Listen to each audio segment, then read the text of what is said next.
The shuttle doors opened with a hiss that echoed through the massive chamber. Jake Morrison stepped forward, his boots clicking against the crystalline floor that seemed to stretch endlessly in all directions. Behind him walked Lisa Grant and Paul Hayes, both wearing the formal uniforms of Earth's diplomatic corps. The air smelled strange, like ozone mixed with something sweet and unidentifiable. Jake had prepared himself for this moment for 3 years, ever since Earth had detected the signals that proved they were not alone in the universe. The Galactic Council chamber was beyond anything human architects had ever imagined. The ceiling disappeared into darkness somewhere far above, and floating platforms held representatives from dozens of alien species. Some were humanoid, others were utterly bizarre. One looked like a floating jellyfish made of light. Another resembled a walking tree with too many branches. The Vraxians stood tallest among them, crystalline beings that refracted light into rainbow patterns across their bodies. Jake walked to the center platform where a simple podium waited. The translation device in his ear crackled to life as the Archon began to speak. The Archon was the oldest being in the council, a creature that looked almost human but with skin like polished marble, and eyes that held the weight of centuries. Its voice was neither male nor female, neither young nor old. Humanity of Earth, you have requested membership in the Galactic Council. We have observed your species for 50 of your years. We have studied your history, your culture, and your technological progress. The Council has reached a decision. Jake felt his heart pounding. This was it. Everything humanity had worked toward, all the preparation, all the hope, came down to this moment. Beside him, Lisa adjusted her glasses nervously. Paul stood perfectly still, his military training keeping his face neutral. The Archon continued. Your species has shown remarkable ingenuity. In less than 100 years, you went from basic flight to interstellar travel. You have colonized 12 star systems. You have developed technologies that some council members took centuries to achieve. This is impressive. Jake allowed himself a small smile. Then the Archon's expression changed.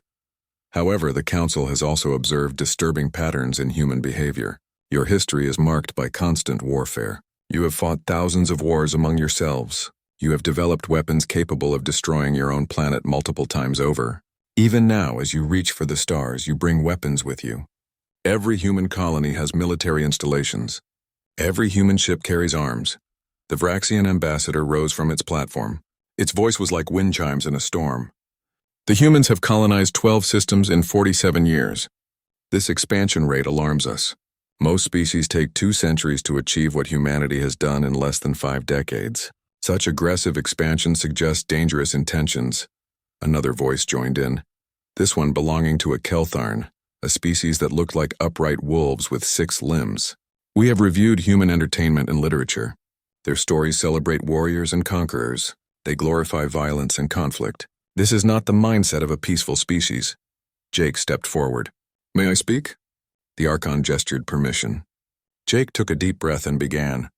Yes, humanity has a violent past. We do not deny this. We have fought wars and we have made terrible mistakes. But we have also learned from those mistakes. We have built a unified world government. We have eliminated most diseases. We have ended hunger on our planet. We explore space not to conquer but to learn and grow. Lisa added her voice. Our weapons are defensive. We carry them because the universe is unknown to us. We do not know what dangers might exist, but we have never fired upon another intelligent species. We come here in peace. The Archon listened, then consulted with the council members in a language the translation devices could not decode. The wait felt eternal. Finally, the Archon turned back to the humans. The Galactic Council has made its decision. Humanity is denied membership. Furthermore, you are hereby quarantined to your current 12 systems. You may not expand beyond your current borders.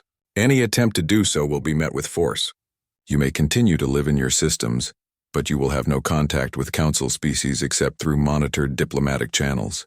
This quarantine will remain in effect until such time as the Council determines humanity has sufficiently evolved beyond its violent tendencies. That may take centuries or millennia. The decision is final.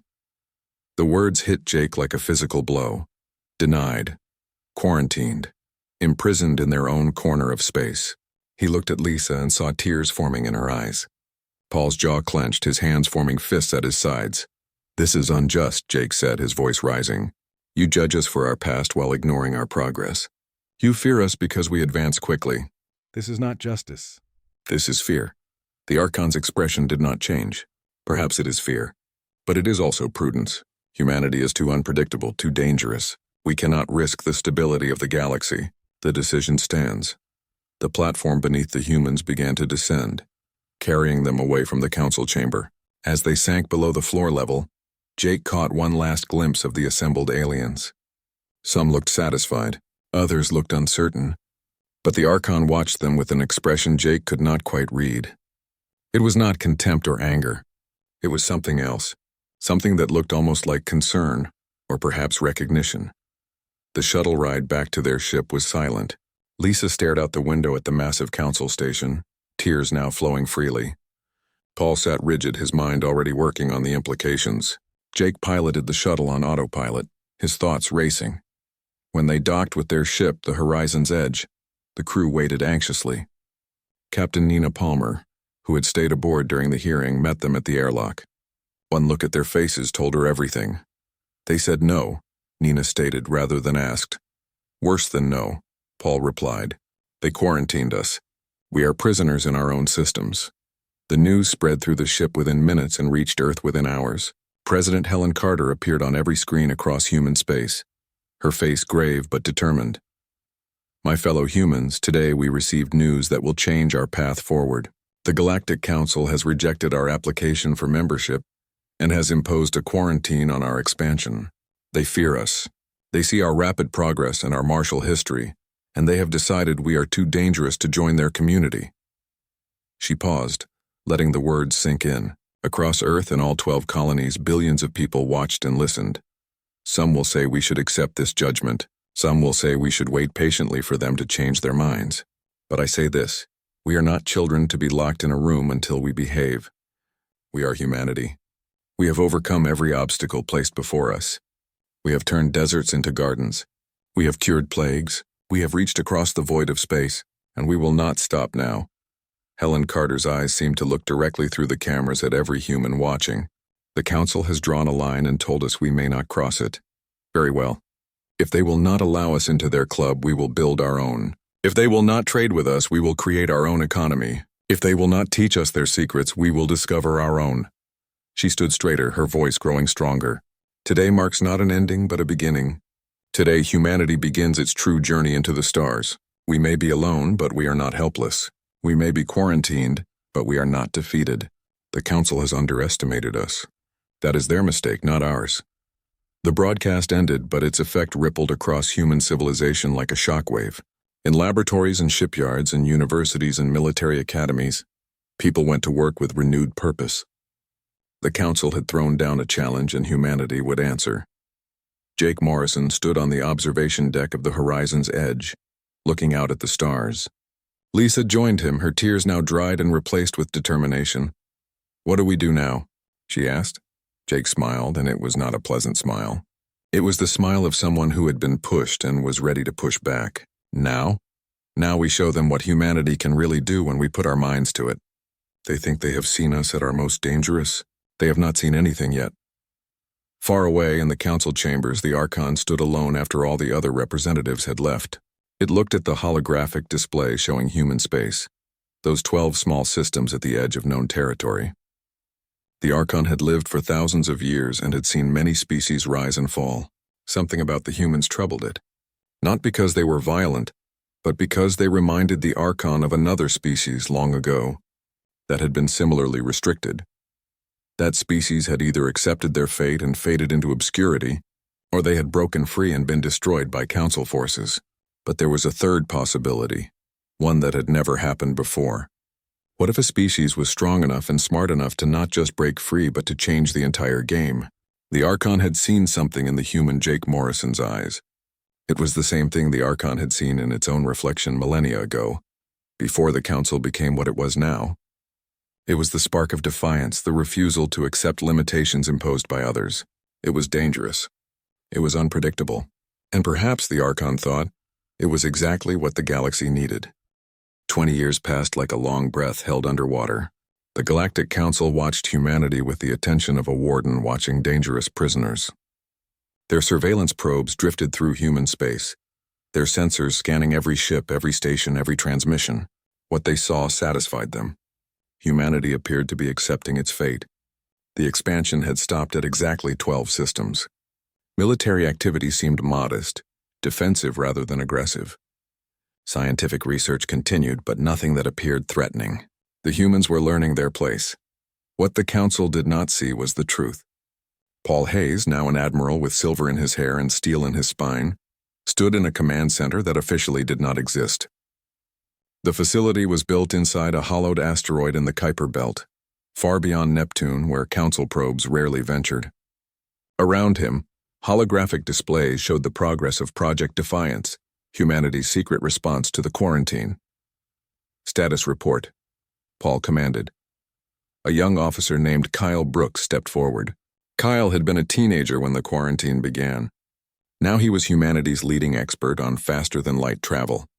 Admiral, the new jump drive prototypes are exceeding expectations. We are achieving speeds 40% faster than Council standard drives, and we do not need their jump gates. We can go anywhere. Paul nodded and turned to another display. Dr. Grant, what about weapons development?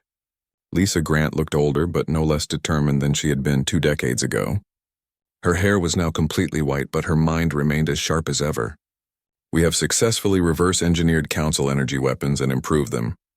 Our beam coherence is superior, our power consumption is lower, and our effective range is 30% greater. But the real breakthrough is not in conventional weapons. She manipulated the holographic display, bringing up a complex diagram that looked like a spiral within a spiral. We have cracked the secret of dark matter manipulation. Most Council species can detect dark matter, but they cannot harness it. We can. Our reactors are now running on dark matter, producing energy at scales the Council cannot match. And we have weaponized it. Paul allowed himself a rare smile. Show me. The display changed to show a test firing in deep space. A human vessel, sleek and black as the void itself, fired a weapon that did not look like a beam or a projectile. Instead, space itself seemed to twist and compress. The target, an old decommissioned freighter, simply collapsed as gravity went mad around it. The ship crumpled like paper in a fist. We call it a gravity lance, Lisa explained. It creates a localized gravitational anomaly that can tear apart any ship, regardless of shielding. The Council has nothing like it. Across the solar system, other projects advanced in secret. On Mars, in underground facilities hidden from orbital observation, engineers built ships unlike anything humanity had flown before. These were not the bulky vessels of exploration or the obvious warships that the Council expected. These were predators designed for speed, stealth, and overwhelming firepower. They called it the Shadow Fleet. On Europa, beneath kilometers of ice, another revolution was taking place. Amy Stone led a team developing artificial intelligence systems that pushed the boundaries of what machines could do. The Council had strict rules about AI, fearing the creation of machine consciousness. Humanity ignored those rules entirely. Amy's creations were not conscious, not alive, but they were brilliant. They could coordinate fleet movements with perfect precision, analyze enemy tactics in milliseconds, and adapt to any situation. The Council fights with experience and tradition, Amy explained to a group of military officers. Their tactics have not changed in centuries because they work, and because their rigid culture resists change. We will fight with adaptability and innovation. Our AI will learn from every battle, every encounter. The longer any fight goes on, the smarter we become. But the most remarkable development came from the most unexpected source. Danny Foster was not a military man or a renowned scientist. He was a quiet physicist who worked in a small laboratory on Titan, studying exotic particles. One day, while running experiments that most people considered theoretical nonsense, he discovered something that changed everything. Dark matter is not just abundant, Danny reported to a hastily convened meeting of the project leaders. It is everywhere in quantities we can barely measure. And it is not just fuel. It is the fundamental structure underlying normal space. If we can manipulate it correctly, we can do things that the Council thinks are impossible. He demonstrated with a small device no bigger than a briefcase. When activated, the device seemed to fold space around itself. Objects on one side of the fold could not detect objects on the other side. It was perfect stealth technology, but it was more than that. It was also the foundation for instantaneous communication across any distance and for jump drives that did not need gates or beacons. How did the Council miss this? Paul asked. Danny shrugged. They are old. They stopped looking for new answers centuries ago. They think they know everything about the universe. That arrogance is their weakness. While technology advanced in secret, another program ran in parallel. The Ghost program recruited volunteers willing to undergo extreme modifications to infiltrate Council space. These people had their genetics altered, their bodies modified with cybernetics, and their identities erased. They became whatever they needed to be to walk among aliens undetected. Sophie Blake had been a marine biologist before the quarantine. Now, after 2 years of painful transformation, she could pass as a Vraxian crystal being. She spent 3 years living on a Vraxian trade station, working as a merchant, listening and learning. She discovered that the Vraxian military was not as strong as they pretended. Their ships were old, their tactics unchanged for generations. They relied on reputation and fear more than actual capability. Ben Cross underwent different modifications to pass as a Keltharn worker. He spent 4 years laboring in a Council military shipyard, and what he learned there shocked him. The Council had not built a new ship design in over a century. They simply manufactured the same vessels over and over with minor updates. Innovation had died in Council space long ago. The Ghosts sent back intelligence that painted a clear picture. The Galactic Council was not a vibrant federation of equals. It was a stagnant empire ruled by species that had achieved dominance long ago, and now jealously guarded their positions. The Council had quarantined 17 species throughout its history. Of those, 12 had eventually gone extinct, either from isolation or from Council military action when they attempted to break free. They are afraid, Jake Morrison said during a strategy session. Jake was old now. His face lined with wrinkles, his hands sometimes shaking, but his mind remained clear. He had refused to retire, instead serving as a strategic advisor to Paul Hayes. The Council fears change because change threatens their power. They quarantine species that might challenge them. We are not the first, but if we play this right, we can be the last. President Helen Carter, now in her second decade of leadership, reviewed the reports from all the secret projects. She sat in a secure room deep beneath the presidential complex in Geneva, surrounded by holographic displays showing humanity's hidden strength. How long before we are ready? She asked. Paul Hayes stood before her, his uniform bearing ribbons and medals from conflicts that officially never happened. We are ready now. The Shadow Fleet has 150 ships fully operational. Our technology surpasses Council standards in every category. Our intelligence network spans their space. We have assets and allies they do not know about. The question is not whether we can break the quarantine. The question is whether we should, and if so, how. Helen looked at the faces of the people around her. Lisa Grant, brilliant and determined. Jake Morrison, wise and patient. Amy Stone, creative and fearless. Kyle Brooks, young but genius. And Paul Hayes, the warrior who would lead them into whatever came next. The Council gave us a choice 20 years ago, Helen said. Accept our cage or die fighting. But we have created a third option. We can break the cage and survive. The question is, what kind of people do we want to be when we step out into the galaxy? Jake spoke up, his voice still strong despite his age. The Council expects us to either submit quietly or lash out in blind rage. We should do neither. We should show them something they have forgotten.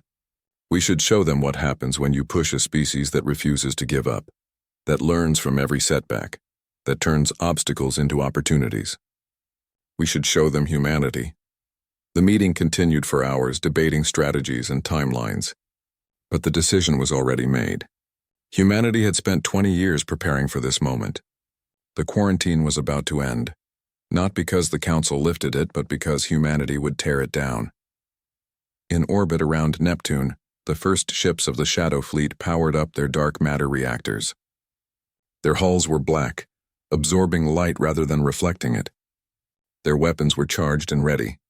Their crews were trained and eager. Admiral Paul Hayes boarded the flagship, a massive carrier called the Defiance, and took his place in the command chair.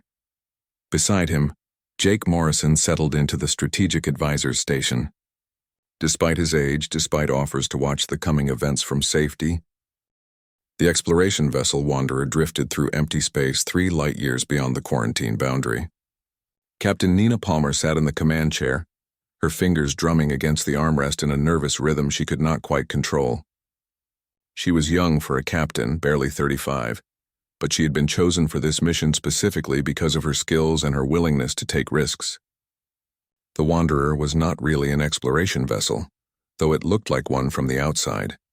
It was a test platform, carrying every piece of advanced technology humanity had developed in secret over the past 20 years. How long until the patrol shows up? Nina asked her sensor officer. Lieutenant Chris Hayes, nephew of Admiral Paul Hayes, monitored his displays with careful attention. Based on their patterns, we should see them within the hour. They run clockwork patrols along the quarantine line. Very predictable, Nina nodded. Predictability was a weakness, and the council had grown very predictable indeed. She stood and walked to the observation window, looking out at the stars. Somewhere out there, the Shadow Fleet waited, ready to respond if this went badly. But Nina hoped it would not come to that, not yet.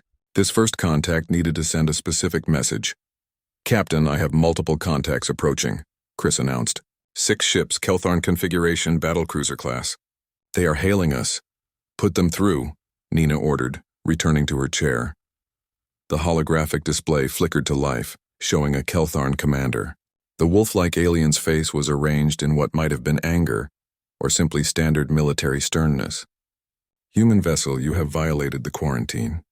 You are ordered to return to your designated space immediately, or you will be destroyed." Nina kept her voice calm and professional. "Commander, we are a peaceful exploration vessel conducting scientific research. We are harming no one." The Keltharn's ears flattened against its skull. "You have been warned. The quarantine is absolute. There are no exceptions. You have 60 seconds to begin your return journey." Nina glanced at Chris, who gave her a small nod. Everything was ready. "Commander, we are a free people. We go where we choose. The quarantine is not legitimate and we do not recognize it." The Keltharn did not respond with words. His ships opened fire. Energy beams lanced through space, brilliant blue-white streams of destructive power that would have vaporized any normal vessel. The Wanderer's shields absorbed the energy without visible effect. The ship did not even shudder. Nina counted to 5, giving the Keltharn time to realize their weapons were useless. Then she gave the order. "Return fire. Disable their weapons and engines, but do not destroy them." The Wanderer's weapons were unlike anything the Council had seen before. Instead of energy beams, they fired concentrated bursts of gravitic force. The effect was spectacular. The Keltharn ship's shield simply collapsed as gravity twisted and tore at them. Their weapon systems overloaded and went dark. Their engines sputtered and died.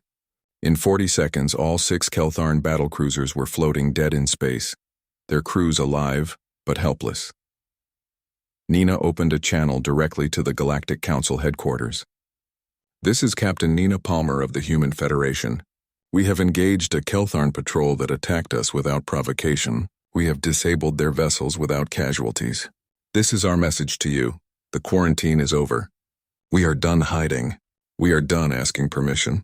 Humanity is free and we will go wherever we choose. Any attempt to enforce the illegal quarantine will be met with force." She closed the channel and turned to her crew. "Get us out of here. Jump to Rendezvous Point Alpha." The Wanderer vanished using Kyle Brooks's new jump drive that needed no gates or beacons. Behind them, the disabled Keltharn ships drifted, their crews already sending distress calls and urgent reports to Council headquarters. The message had been delivered and it would change everything. On Unity Station, the heart of Galactic Council power, chaos erupted. Representatives from dozens of species demanded explanations, action, or reassurance. The Archon called an emergency session, something that had not happened in over a century. In the council chamber, voices overlapped in a dozen languages, creating a cacophony that the translation system struggled to sort out. "This is an act of war," the Vraxian ambassador shouted, its crystalline body flashing angry red patterns. "The humans have developed weapons beyond our understanding," a Keltharn representative growled. "They disabled 6 of our battlecruisers in seconds. We should destroy them now before they become even more powerful," a delegate from a species called the Tauren suggested. The Tauren looked like an upright mantis and had a reputation for military aggression. The Archon raised one hand, and silence slowly fell over the chamber. "We are not acting in blind panic. We are the Galactic Council. We will respond with measured force. Admiral Zenith, You will take a battle fleet to the human border and contain the situation.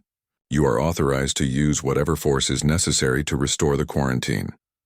Admiral Zenith was Vraxian, one of the most celebrated military commanders in Council history. He had fought in 17 campaigns and had never lost a battle. His crystalline body pulsed with confident blue light as he accepted the assignment. I will need substantial forces. The humans have shown unexpected capability. You will have 200 ships, the Archon decided. Draw them from all available fleets. This must end quickly and decisively. Zenith bowed and left to assemble his armada. Within 12 hours, a fleet of 200 warships from a dozen different species gathered at the human border. It was the largest military force the Council had assembled in 3 centuries. Zenith stood on the bridge of his flagship, the Unbreakable Will, and surveyed his forces with satisfaction. The humans had surprised them once, but surprise only worked once. Now they would face overwhelming power. Advance into human space, Zenith commanded. Find their fleet and destroy it. The Council armada crossed the quarantine line in formation, their sensors sweeping space for targets. They did not have to wait long. 150 human vessels appeared seemingly from nowhere, emerging from jump points with perfect coordination. The Shadow Fleet had arrived. Admiral Paul Hayes stood on the bridge of the Defiance watching the Council fleet approach. He was 70 years old now, but his mind was as sharp as it had been in his youth. Beside him, Jake Morrison sat at his station, providing strategic analysis. Behind them, Amy Stone's AI systems coordinated the fleet's movements with inhuman precision. They outnumber us, Paul observed calmly. They always have. Jake replied with a slight smile. Numbers are not everything. Paul opened a channel to his fleet. All ships, this is Admiral Hayes. Today we face an enemy that thinks we are beaten before we start. They think their numbers and experience will overwhelm us. They think we are children playing at war. Show them the truth. Show them what humanity can do. The Battle of the Threshold began when the Council fleet opened fire at maximum range. Energy beams and missiles filled the space between the two forces. The human ships moved like dancers, their formation flowing and shifting as Amy's AI calculated optimal positions moment by moment. Most of the Council fire missed entirely, and what did hit was absorbed by shields powered by dark matter reactors. Then the human fleet returned fire. Gravity lances twisted space itself, crushing Council ships from the inside out. Energy weapons that outranged and outpowered Council equivalents burned through shields and armor. Human missiles, guided by adaptive AI, dodged defensive fire and struck with devastating accuracy. In the first 5 minutes of combat, the Council fleet lost 30 ships. The human fleet lost none. Admiral Zenith watched in growing horror as his forces were systematically dismantled. The humans fought like nothing he had ever seen. Their ships moved in perfect coordination. Their weapons struck with impossible accuracy. Their defenses held against everything his fleet threw at them. This was not a battle. It was a slaughter. All ships concentrate fire on their flagship, Zenith ordered desperately. If we can kill their commander, they may break. 50 ships turned their weapons on the Defiance. The massive carrier shuddered under the combined assault, but its shields held. Paul Hayes never even looked concerned. Target those ships that are focusing on us, he ordered quietly. Remove them from the battle. 15 human vessels broke formation and struck at the ships attacking the Defiance.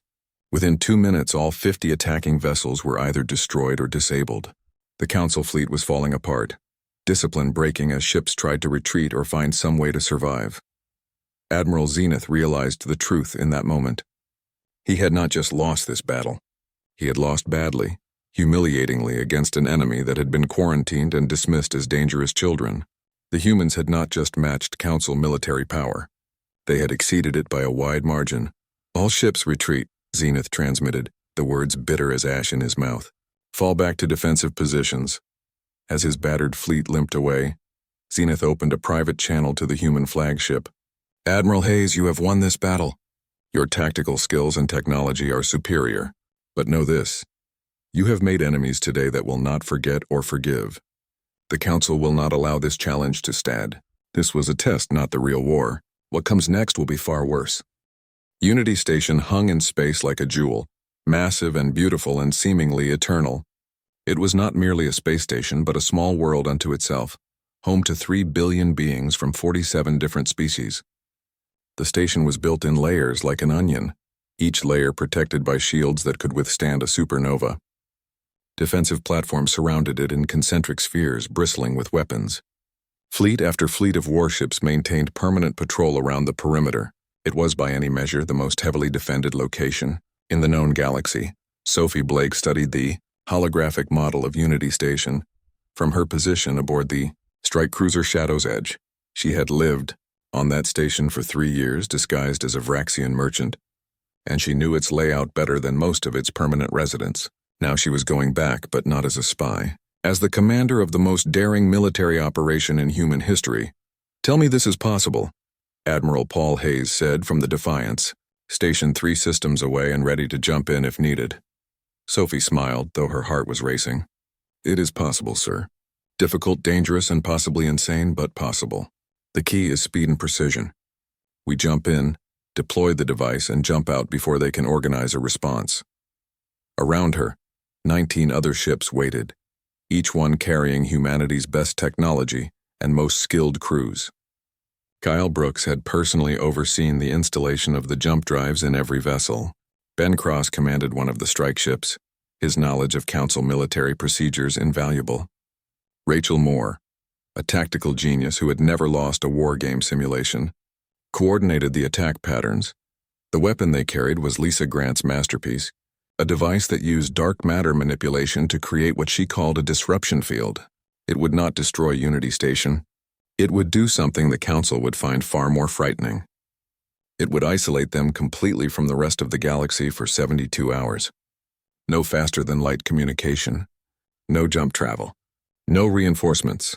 The heart of galactic civilization would be cut off and alone. "All ships report ready," Rachel transmitted from her position on the tactical coordination vessel. "We have a go for insertion in 5 minutes. Sophie closed her eyes and took a deep breath. She thought about the 3 years she had spent on Unity Station, living a lie, always one mistake away from discovery and death.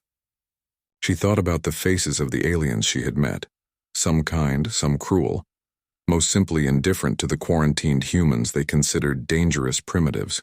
She thought about what this mission meant, not just for the war, but for what came after. "This is Captain Blake to all Strike Force vessels. In 5 minutes, we jump into the most heavily defended location in the galaxy. Our mission is not to kill. Our mission is to demonstrate capability and restraint. We could destroy Unity Station. We have the power. But we will not. We will show them mercy and hope they are wise enough to recognize it. Stand ready." The countdown reached 0. 20 human ships vanished from normal space and reappeared in perfect formation just outside Unity Station's outer defensive perimeter. Alarms blared across the station. Defense platforms swung their weapons toward the sudden threat. Council warships that had been on routine patrol suddenly found themselves facing an enemy that had appeared from nowhere. But the human ships were already moving. Sophie's strike force did not engage the defenses. Instead, they danced through the defensive grid with inhuman precision, Amy Stone's AI systems calculating safe paths through the weapons fire. The Council forces, used to enemies that followed predictable tactics, could not adapt quickly enough. By the time they realized what was happening, the human ships had penetrated to the inner defensive sphere. "Deploy the device," Sophie commanded. From the lead ship, a small object ejected no larger than a shuttle.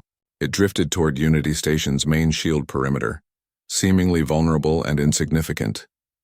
Council weapons targeted it, but before they could fire, the device activated. Space around Unity Station rippled like water disturbed by a stone. The effect expanded rapidly, a sphere of distorted space-time that encompassed the entire station and its immediate defensive positions. Every faster-than-light system within that sphere simply stopped working. Communication arrays that could reach across the galaxy suddenly could not transmit beyond the disruption field. Jump drives that could cross 1,000 light-years in seconds became inert. The defensive platforms, designed to call for reinforcements if threatened, found themselves isolated and alone. Sophie transmitted on all frequencies, in all languages the translation systems could manage. "People of Unity Station, this is Captain Sophie Blake of the Human Federation. For 20 years you have kept us imprisoned. You declared us too dangerous, too violent, too unpredictable to join your civilization. You feared what we might become. She paused, letting her words be heard across the station in habitats and offices and command centers. Today, we have demonstrated something important. We have the capability to destroy the station. Our weapons could tear it apart. Our technology could turn this jewel of galactic civilization into debris and dust. But we will not. We choose mercy over revenge. We choose demonstration over destruction. The transmission continued. In 72 hours, the disruption field will collapse on its own. Your communications will return. Your ability to travel will be restored. When that happens, you will have a choice to make. Recognize humanity as equals, as partners, as members of the galactic community, or face us as permanent enemies. Choose wisely.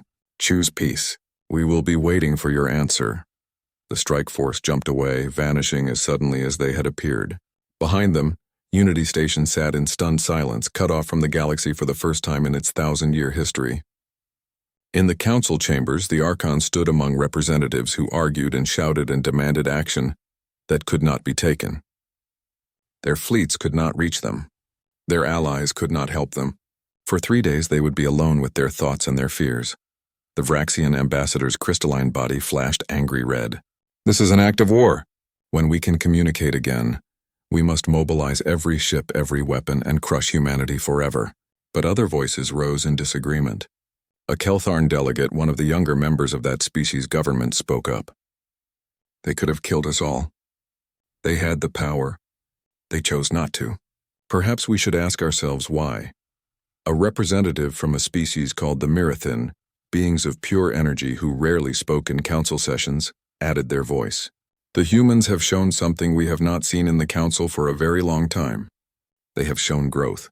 20 years ago, they were rejected for being too violent. Today, they attacked the heart of our civilization and killed no one. Is that not the evolution we claimed we wanted from them? The arguments continued for hours, but no consensus could be reached. The council was divided in a way it had not been for centuries. The old guard wanted war and vengeance. The younger species, those who had joined the council more recently and remembered what it felt like to be judged and found wanting, wondered if perhaps the humans had a point. The Archon stood silent through most of the debate, ancient eyes watching everything. Finally, the old being raised a hand for silence. We have 3 days before we can communicate with the outside galaxy. 3 days before we can call our fleets or issue orders. I suggest we use this time not for anger, but for reflection. The humans have forced us into a position where we must think rather than react. Perhaps that is the real message they wish to send. On Earth, President Helen Carter watched the news reports showing celebrations across human space. The strike on Unity Station had succeeded beyond their hopes. Not a single human casualty, not a single alien death, maximum impact with minimum violence. It was the perfect demonstration of humanity's evolved capability. But Helen did not join the celebrations. She sat in her office, looking at strategic displays that showed Council fleet movements in the system surrounding human space. The battle at the threshold had hurt Council pride. The strike on Unity Station had humiliated them. Wounded pride and humiliation could lead to wisdom and negotiation, or they could lead to genocidal rage. Lisa Grant entered the office looking tired but satisfied. The device performed perfectly. We can recreate the effect anywhere we need to. The Council cannot hide from us anymore. Can they defeat us? Helen asked the question she needed answered. Lisa sat down heavily. If they commit everything, if every species in the Council mobilizes their entire military capability and focuses solely on destroying humanity, yes, they can defeat us. We are smarter, faster, more innovative, but they have numbers we cannot match. 1 million obsolete ships can still overwhelm 100 superior ones, given time and willingness to accept casualties. Helen nodded slowly. So we need them to choose negotiation over annihilation. We have given them every reason to negotiate, Lisa replied. We have shown strength without cruelty. We have demonstrated capability with restraint. If they cannot see that humanity is not the threat they fear, then they are beyond reason. Jake Morrison, who had been listening from a corner of the office, spoke up in his old, tired voice. The diplomatic vessel carrying humanity's delegation approached Unity Station under an escort of both human and council ships. It was a sight that would have seemed impossible just months earlier. Human and alien warships flying side by side, weapons powered down, displaying the universal signal for peaceful approach. President Helen Carter stood at the observation window, watching the massive station grow larger as they approached. Beside her stood Admiral Paul Hayes, Dr. Lisa Grant, and Jake Morrison, who had insisted on coming despite his advanced age. "Last time I was here, they threw us out like criminals," Jake said quietly, his voice carrying the weight of memory. "Last time, we asked for permission," Helen replied. "This time we earned our seat at the table." The docking procedures were elaborate and formal, a ceremony that the council used to impress visitors with their power and permanence. But Helen noticed something different this time. The council representatives who met them at the airlock did not look down on them with disdain or fear. They looked at the human delegation with something approaching respect, mixed perhaps with wariness, but respect nonetheless. The council chambers had not changed in 20 years. The same vast space, the same floating platforms for each species' representatives, the same sense of ancient power and authority, but the atmosphere was different. Where before there had been certainty and dismissal, now there was uncertainty and attention. The Archon stood at the center platform, looking somehow older than before, as if the recent events had aged even this ancient being. President Carter, Admiral Hayes, honored guests of humanity. Welcome to Unity Station. 20 years ago, your people came before this council seeking membership. We rejected that request. Today you return not as supplicants but as equals. The galaxy has changed in those 20 years, and much of that change is due to your species. Helen walked to the central platform, her steps measured and confident. She wore no military uniform, no symbols of power, just a simple suit that projected professional competence. Archon, members of the council, we come here today to discuss the future. Not just the future of humanity, but the future of all species in this galaxy. The quarantine that imprisoned us was wrong. The assumptions that led to it were wrong. We have proven that. A Vraxian representative interrupted, its crystalline body flashing red with residual anger. You have proven that you can build weapons and wage war. How does that make the quarantine wrong? If anything, it confirms our fears. Admiral Hayes stepped forward. We built those weapons only after you imprisoned us. We fought only after you attacked us. Every action we have taken has been in response to your aggression. And even then we have shown restraint. We could have destroyed your fleets. We could have turned Unity Station into debris. We chose not to. That choice, that restraint, is what proves we are not the threat you feared. The Keltharn delegate who had spoken up during the isolation period rose to speak. His name was Krath, and he was young by his species' standards, barely 2 centuries old. The human admiral speaks truth. I have reviewed the encounters between our forces. In every case, humanity could have inflicted far greater casualties but chose not to. They disabled our ships rather than destroying them. They isolated Unity Station rather than attacking it. These are not the actions of a mindlessly violent species. Other voices joined the debate, some supporting humanity, others still calling for their destruction. The council was deeply divided, more so than it had been in living memory. Helen let the arguments continue for a while, listening and learning. Finally, she raised her hand for silence. Members of the council, I understand your fear. You have built a civilization that has lasted for millennia. You have achieved peace and stability across thousands of systems. You look at humanity and you see chaos, violence, and unpredictability. You see a threat to everything you have built. I understand that. She paused, making eye contact with as many representatives as she could. But your fear has made you blind.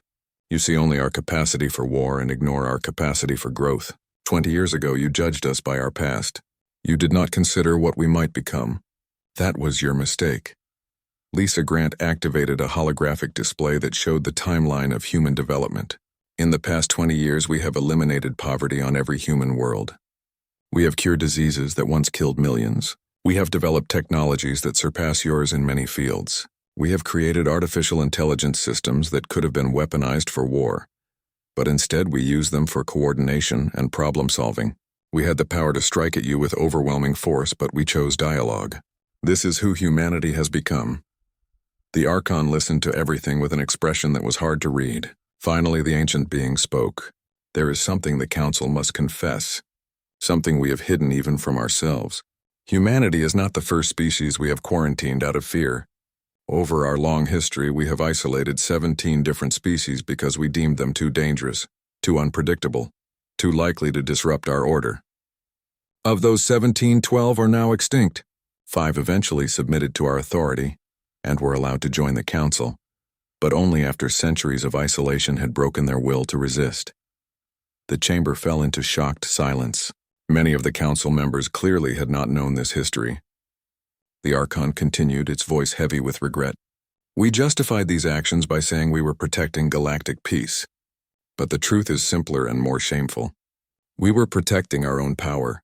We were afraid of change, afraid of competition, afraid of any species that might challenge our dominance. Humanity is simply the first quarantined species strong enough to break free and survive. A representative from the Mirathin, the energy beings who rarely spoke, floated forward.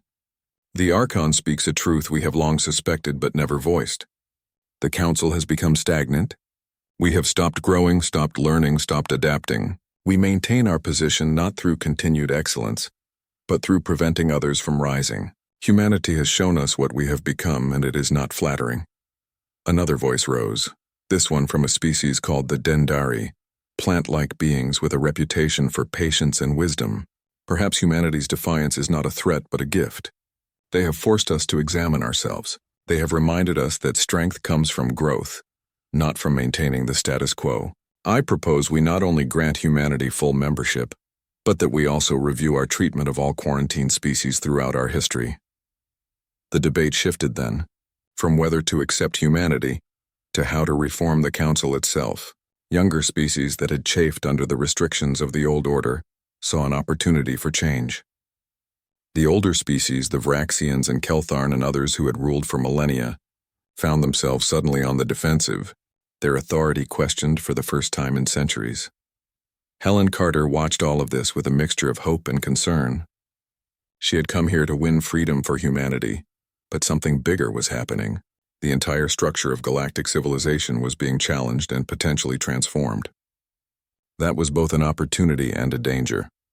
Over the following days, treaties were drafted and debated. Humanity would receive full council membership, with all rights and responsibilities that entailed. But more than that, a reform commission was established to review council practices and procedures. The quarantine policy was officially ended, and the 3 species still under quarantine would be freed and offered paths to council membership. The military forces of the council would be restructured to be more defensive and less about maintaining old power structures. Jake Morrison sat in a diplomatic suite on Unity Station, looking out at the stars. He was 87 years old now, and he felt every year of it. But he was content. He had lived to see humanity go from rejected outcasts to respected members of the galactic community. More than that, he had helped change the galaxy itself. Lisa Grant joined him at the window, moving slowly with the stiffness of advanced age. We did it, Jake. We really did it. We did more than we intended, Jake replied. We set out to break a quarantine. We ended up starting a revolution. Is that good or bad? Lisa asked. Jake thought about it for a long moment. Ask me in 100 years. Change is always risky, but stagnation is worse. The council needed to be shaken up.